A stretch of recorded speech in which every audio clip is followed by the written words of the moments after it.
মুর্দাবাদ মুর্দাবাদ মুর্দাবাদ অগণতান্ত্রিক কংগ্রেস পার্টি মুর্দাবাদ মুর্দাবাদ মুর্দাবাদ অগণতান্ত্রিক কংগ্রেস পার্টি হায় হায় হায় হায় হায় হায় অগণতান্ত্রিক কংগ্রেস পার্টি হায় হায় হায় হায় হায় হায় মাননীয় মুখ্যমন্ত্রী গোলাঘাট অঞ্চলে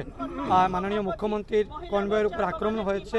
এটা একটা অগণতান্ত্রিক পদ্ধতিতে যে কোনো ব্যক্তির বিরুদ্ধে আমাদের বিরোধ থাকতে পারে, কিন্তু সেই বিরোধ জানানোর একটা প্রক্রিয়া রয়েছে। কিন্তু যেভাবে একটা সম্পূর্ণরূপে অগণতান্ত্রিকভাবে পদ্ধতিতে মাননীয় মুখ্যমন্ত্রীর কনভয়ের উপর আক্রমণ করা হয়েছে, সেই আক্রমণের বিরুদ্ধে আজকে এই ধরনা কার্যসূচি সমস্ত আসাম প্রদেশে চলছে। সেই হিসাবে আজকে হাইলাকান্দি জেলার বিভিন্ন প্রান্ত থেকে সবাই এখানে দলীয় কার্যকর্তারা এবং সাধারণ মানুষ জড়িত হয়েছেন এবং আমরা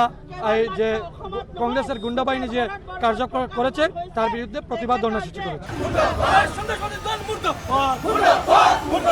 কংগ্রেস পার্টি হায় হায় হায় হায় হায় কংগ্রেস পার্টি হায় হায় হায় হায়